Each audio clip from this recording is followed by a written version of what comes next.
Hello ladies and gentlemen, this is BestInSlot's trying my very best to be scary. Is it working? I feel scary. Ooh. Is it working? I don't think it's working. As you can see, I have an axe in my head. I'm officially dead. It's very upsetting, I know. I'm very sorry for all of you. And, look, it's like a ghost type thing. Basically, right, it's Halloween, ladies and gentlemen, and I didn't know what to do for a third video. We've done a bit of gaming, we've done a bit of pumpkin carving, and now we're going to do a bit of filming, a bit of movie type stuff. So, wait a minute. So, in the spirit of Halloween, I have compiled, right, horror films are kind of my jam. You know, horror films are what I love. In terms of any genre of film, I love horror. So, I've compiled a list of the best 5 horror films, in my opinion, to watch this Halloween, tonight. These are the 5 you should watch tonight if you happen to be inside for whatever reason. And I'm going to draw pretty pictures to go along with them. It's going to be a laugh ride. It's not. But we're going to draw pretty pictures and we're going to have a grand old time, okay? Okay, look, axe. Sorry, I'm really proud of the axe.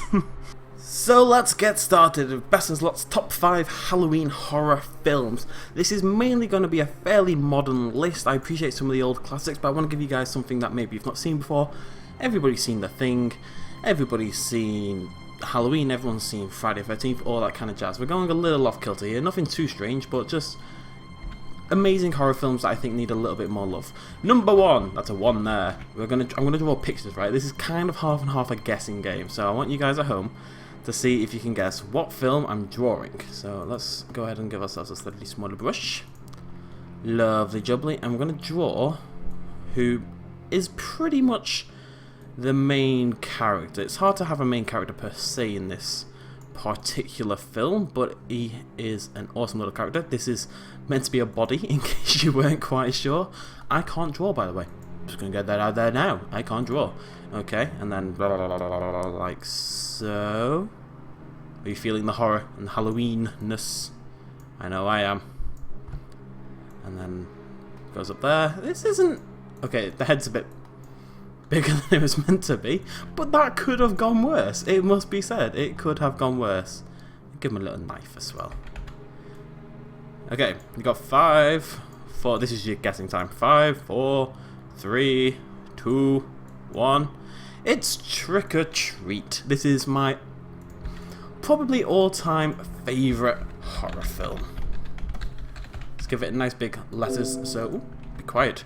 Nice big letters so you know what it is. Trick or Treat, there you go. This is a 2007 film that basically all centres around this one little town, but it's a lot of interlocking little Halloween-y stories. It's not particularly frightening. There are some aspects of it. There are some other little stories that are definitely a little more on the horror side. Some of them are more jokey, some of them are more let's just get some women half naked. It's got everything you could possibly want. It is an amazing little film. It didn't get great reviews by a lot of people. I know a lot of people who can't stand the film, but if you go in with an open mind and you're looking for more than just bodies everywhere and stuff, and you're looking for the most adorable little murderer in the world, this is, you see, it is Sam, the most adorable killer that has ever existed. I own a little Sam doll that I'm going to have to go find somewhere. Awesome little film. Highly recommend it. Probably my favourite horror film of all time. Which sounds weird because it's not that much of a horror film, but I think especially it's very evocative of Halloween. There's trick-or-treaters, there's pumpkins everywhere. It's fantastic. Go and watch it right now. Okay, wait till the video's over, then go and watch it. Number 2. There's meant to be 2 there. Number 2 on my list of... This is actually going to link very well. On my list of favourite 5 horror films, and again we're going to draw a little picture to see if I can give you guys a bit of an idea. I've got a good idea for this picture. Alright, okay, so what we're going to do, I'm going to draw, this is like a tunnel. Imagine a tunnel. It's not an astronaut, this is like a tunnel. So these like bricks here, yeah? You getting the idea? This is like a train type thing. These are expertly drawn bricks, I'm sure you'll all agree. And okay, let's have like a chain. I actually haven't seen this film in quite a long time, despite it being kind of fighting for the title of my favourite horror film. It's definitely up there. Just lost out to Trick or Treat, but it's definitely up there somewhere. And there's a body, and then there's a dude. This is dude number 1. There's many dudes. Actually, it's not that many dudes. And there he is looking up at the dead body. Oh no, he's unhappy. I don't know why. Well, actually. And then, oh no, blood, blood, blood, into the eye. And, this is going to be clever, this. So what's the film? Got a few seconds to find out. Let's get yourselves a timer. 5, 4, 3, 2, 1. It's 28 days later. And look, the 2 is part of it. Oh, that's good stuff. 28 days. Bloody Nora. Later. Meh. This film, early 2000s, and again, a fantastic horror film because it does what I think is the most important thing about horror films. It's not about zombies. It's like The Walking Dead. It's not about zombies. It's not about things dying. Outside world, shut up. It's about... wow. It's about how people react to the apocalypse, how people react to a crisis, the lengths that people will go to survive, going on about breeding. The guy, Doctor Who, this is Doctor Who down here, basically kidnaps woman, who maybe Martha now that I think about it, in order to, you know, breed more people and stuff. This is Doctor Who over here, and he's capturing women and rape and all this malarkey, because that's what would happen. Some people would be like that in the apocalypse. And it was clever. I liked the rage virus thing. For those who don't know, the premise behind 28 Days Later is essentially the flu. Obviously a very highly transmissible kind of virus has been bred with rabies to create this rage virus, because obviously rabies makes people mad, and this basically creates a rabies that goes all nuts and makes people eat each other. It's really good. It's such a good film, and it's got great cinematography as well. At the start of the film, you got London, this desolate, dead, empty London that camera kind of sweeps over and stuff. Very evocative score. In terms of actual pure horror films, Trick or Treat's kind of a fun entry that's, I think, is very Halloween-esque. In terms of the actual holiday, 28 Days Later is more... if I had to vote for my favourite scary horror film of all time, 28 Days Later takes the cake. I think it's fantastic. I think it's such a good film. Such a good film. Next, number 3. There we go. Well done. Now this is another British film. 28 Days Later is actually a British film. And I think one of the problems in 28 Weeks Later I had was they kind of Americanized it a little bit. Jeremy Renner came in and all that malarkey. Number 3 on my list is also a British film, and I'm going to draw you lovely folks a very, very evocative picture that will surely make you all realise exactly... ooh, Christ, it's a bit bright in here. Very evocative image that will obviously make you all realise exactly what this film is. So, we're going to draw like a tunnel type thing here, and this actually, white is very appropriate in colour here. So let's draw whatever the hell that's meant to be. Lovely jubbly. He's angry at the world. And then there's a person. We all like people, and let's just say they're sitting down with tiny, tiny legs and holding food. I can't actually remember if this is a scene from the film, but there's something like this in the film. It's close enough. If you've seen the film, you should get it. And give her a flare, and then obviously there'll be light on the walls and light down here, and light on this terrifying dude's face and stuff like that. Splendid. The film. No, you got 5 seconds. 5. It's British. 4. All female cast. 3. Except probably some of the monsters. 2. No more to say about it. 1. The film is The Descent. Again, another film I feel is underappreciated. Outside, there's like a group of people like myself who just love horror films and stuff like that. And I know I'm not going really obscure with my choices here. I do acknowledge that.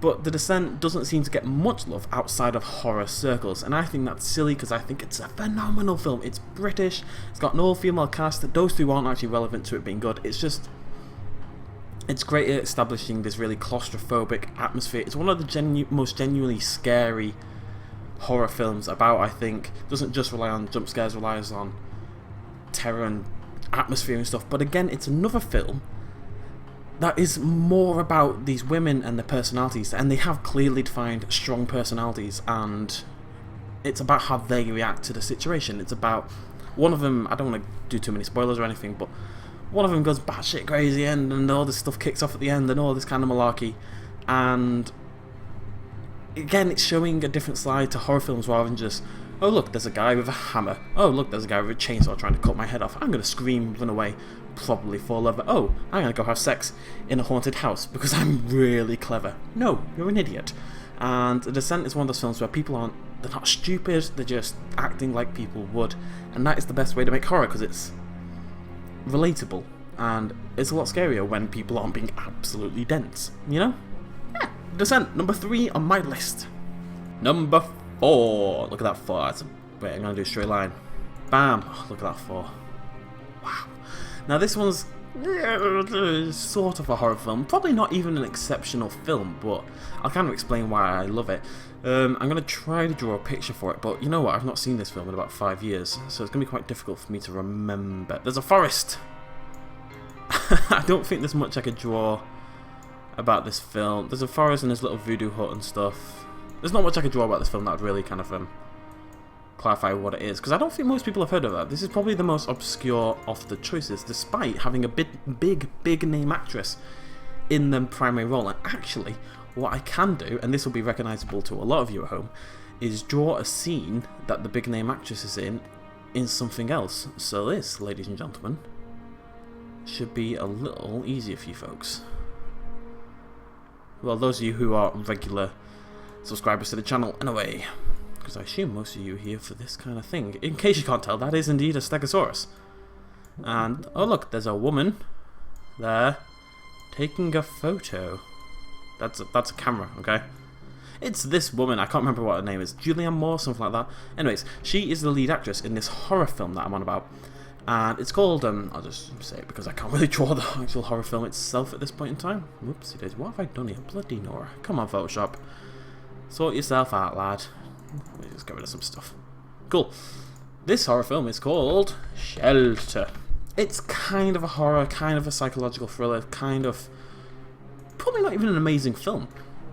But it does this thing, and I don't really want to spoil it for people who haven't seen the film, so I'm not going to.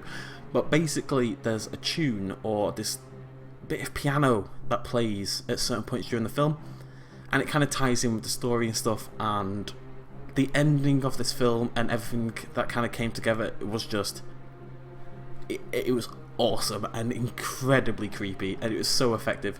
The film actually takes quite a strange turn. It starts off very pedestrian, it's more about psychological horror, that kind of stuff. It's more about the psychology of this guy, and it's kind of like a psychological thriller for a lot of it, and then it takes a turn more into sort of the superstition kind of area, paranormal, all this kind of jazz starts to come into play. And at first I was a bit like, whoa, hold on Nelly, that's no good. But it ties together so well at the end, and there's this little tune, it's a really sad reason to love a film. But this little tune, and it comes together beautifully, and you have to watch it. I can't really say anything without saying it. It's probably not even a great film, but that has stuck in my mind for so much longer than a lot of things that other horror films did. And it also had quite an inventive twist, and you'll see that in a couple of the characters and stuff like that. It's worth a watch, I think, personally. Okay, it's time for the final one on this list, number 5. And you know what? As I write this, I still haven't decided. My problem is there's so many horror films I truly love. Alien, for example. Alien is just a fantastic film. It really is so good. But everybody's seen Alien. Okay, everyone's seen 28 Days Later. That's an Alien, by the way. And Alien is such a good film, and it should probably be higher on this list. This list is rubbish. It's not in any order. I'm just giving you guys 5 films to go and watch that I think are a good watch on Halloween, okay? Alien's fantastic. There's a film called VHS, which is really good. The remake of Dawn of the Dead, I'm trying to keep this somewhat modern. The remake of Dawn of the Dead is fantastic if you're into you just want zombies eating people. Very good film. Oh god, what else is there? There's so many fantastic horror films out there. There's so many great horror films I've seen, and it's so hard to just bring it all together and say, this is my 5th favourite horror film of all time. And I don't know what it is at this point in time. I'm hoping that as I say words towards you guys at home, the 5th film will kind of pop into my head, and it's not so far. I'm tempted to go with Alien, I must be honest, folks. Alien is seminal. It's just... Aliens helped define the genre so much, because the problem was, right, back in the days of like Halloween with... This is Michael Myers, by the way. Back in the day of Halloween and Friday 13th and Freddy vs. Jason, Jesus, anyone remember that? All that kind of malarkey. Films were about blood and guts and stabbing people, and one of the only films that separated itself from that originally was Scream. Scream, a lot of people view Scream as just a basic horror film. It's not. Scream is very much a commentary on horror, and it's a play on the genre and all that kind of stuff. Like Cabin in the Woods, which by the way is also an absolutely fantastic film. One of my favourites. Probably should have made the list if I'd planned this out a little bit better. Boop boop. That's a terrifying looking cabin right there. Let's make it into a person. Oh, he's adorable! Aww. Kind of. It just looks like this thing with a weird hat on now. Let's give it a nose as well. Okay. But then Alien came across, and Alien did something so differently. Aliens is a fantastic film. I actually think I might prefer Aliens as a film, but as a horror film, it's nowhere near Alien. But Alien did the thing that, like Alien Isolation does, in that it doesn't show what the threat. It doesn't show the alien for such a long time. You know, it keeps this threat hidden from you. People disappear, things die, and it builds this whole mythos of the whole Sevastopol or Nostradamus and all this kind of malarkey. I'm so tired. And just for the longest time you don't see the alien, and it just builds up suspense and suspense and suspense, and it's not something horror films really did that often at the time. The big surge was definitely slasher films. You know, I had Prom Night, Friday 13th, I've already gone through them all countless times. There's like 50 Halloween sequels, you know, it's very much the theme of horror at the time, and Alien came along, and Alien just did it with a sci-fi genre as well, which was rarer at the time. It was very much based on murderers at the time. Oh my god, I can't draw aliens. And Alien came along, and it was subtle, and it was sneaky, and it was creepy as all hell. And you know what? It should probably be number 1 on my list, because I think it may be my favourite horror film. That's how well this is planned out. That is beautiful, Alien, though, you've got to admit. Wow. Why am I not a professional artist? That's just... It's shocking, it really is. But Alien's got this whole... There's like this whole... Oh, what's the word? Just lore and stuff. There's this realised world around Alien. So the fact that, I mean, you saw how disappointed people were when Colonial Marines came out, because it could have been so good. And I can't think of a single other horror franchise that people so desperately want to play in. People so desperately want to see this world as they've imagined it. Because no other horror franchise on the planet has such an established mythos and world and universe. You know, none have it like this. I don't know what the hell they are. Ceiling boobs, apparently. Especially this one. What's going on there? No other world has it. Halloween has some stuff about Michael Myers. Yeah, maybe it's got... I knew we've done origin stories and all this kind of stuff. Is Michael Myers Halloween, or is that Friday 13th? No, Friday 13th is Jason. Michael Myers is... Yeah? Yeah. And, but it's just about guys who go around killing people. And maybe they try to chuck some other stuff in there. Final Destination, for example, not really horror anymore. It kind of used to be. Again, has things like death chasing people and all this kind of jazz, but it's not a universe, it's one conceit that they just use for every film. Alien has got this entire planet, it's got its own very defined visual style, which came along so well in Alien Isolation with the beep boop beep boop, and all this sort of this 1960s, 1970s dream of what the future would eventually look like. The design by Gilger, I can never pronounce his name, is just phenomenal and holds up so well to this day. The fact that the alien still now, when realised in modern graphics, is still so terrifying with barely a change, says so much about how good the film was and how good the design was. If you remade Michael Myers now, it's a guy in a mask, you know? It's not clever, it's just a guy in a mask cutting people up. And don't get me wrong, Halloween, Friday 13th, Nightmare on Elm Street, all that malarkey, they're well made films, they were revolutionary at the time. But I don't think they really hold a candle to it. I'm going to change this. Alien is now my top film. Trick or Treat can go. You know, they're all fantastic. Go watch all of them. The only one that doesn't really fit on the list is probably Shelter. This is a bad list. I'm going to change this from films you definitely should watch to films that I really like, and I just want to make a video on Halloween about horror films I love. We're going to end it, and I want an excuse to put my the axe on my head. Oh well. But thank you very much for joining me, ladies and gentlemen, if you did, for God knows what reason, and I shall see you lovely people in the next episode. Not this. Cheers, much love, bye bye.